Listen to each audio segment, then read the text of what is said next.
लातूर जिल्ह्यातील निलंगा किल्लारी भागातील अनेक शेतकरी पीक विम्यापासून वंचित आहेत। कागदपत्रांची पूर्तता करूनही विमा मिळत नाहीये अशी तक्रार शेतकरी करतायत। जिल्हाधिकाऱ्यांनी शेतकऱ्यांकडून तक्रारी मागवल्यात, मात्र त्यासाठी केवळ 2 दिवसांचा वेळ देण्यात आलाय। त्यामुळे शेतकऱ्यांकडून नाराजी व्यक्त केली जाते।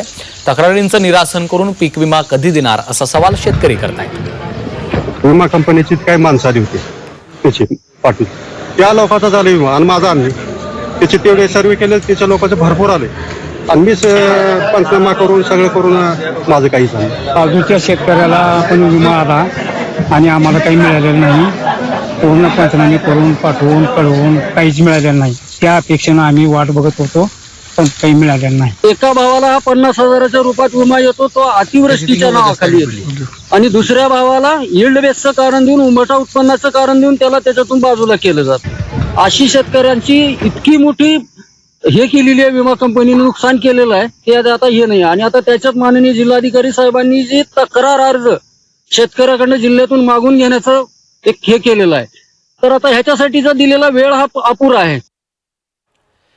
गेल्या काही दिवसांपासून उत्तर पुणे जिल्ह्यात होत असलेल्या वातावरणातल्या बदलामुळे शेतकऱ्यांचं नुकसान होत आहे। वाढत्या तापमानामुळे फ्लॉवर पिकाला मोठा फटका बसलाय। त्यामुळे तापमान वाढीमुळे फ्लॉवर पीक शेतातच मर होऊन जळून गेलंय।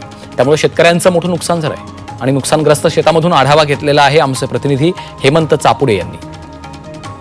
आता जर आपण पाहिलं तर तापमान 40च्या पार गेलेलं आहे। अशा परिस्थितीत शेतकऱ्यांनी मोठ्या मेहनतीने आपल्या शेतात फ्लावरची लागवड केली। मी सध्या फ्लावरच्या शेतात आलेलो। आपण या ठिकाणी जर परिस्थिती पाहिली तर फ्लावरला चांगला बाजारभाव मिळेल या आशेने शेतकऱ्यांनी भर उन्हाळ्यात कमी पाण्याच्या प्रमाणावरती सुद्धा या ठिकाणी फ्लावरचं पीक आपल्या शेतात लागवड केली। मात्र तापमानाचा पारा अचानक वाढला आणि हे फ्लावरचं पीक हे पूर्णपणे शेतातच जळून खाक झालेलं आहे। आपण जर परिस्थिती पाहिली तर पूर्णपणे हे जवळपास पीक 80 ते 90% पीक या ठिकाणी आपल्याला जळालेलं पाहायला मिळतं। त्यामुळे परिणामी शेतकऱ्यांचं मोठ्या प्रमाणात नुकसान झालेलं आहे। आपल्यासोबत बोलण्यासाठी शेतकरी काय सांगाल, काय परिस्थिती आहे सध्या?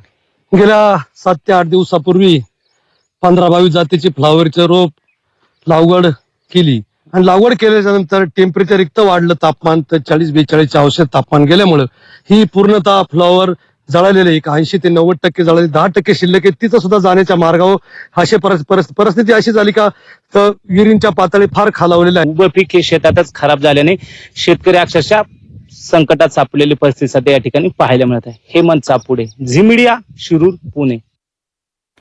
वाशिममधील रिसोड कृषी उत्पन्न बाजार समितीत काळ्या हळदीला विक्रमी दर मिळतोय।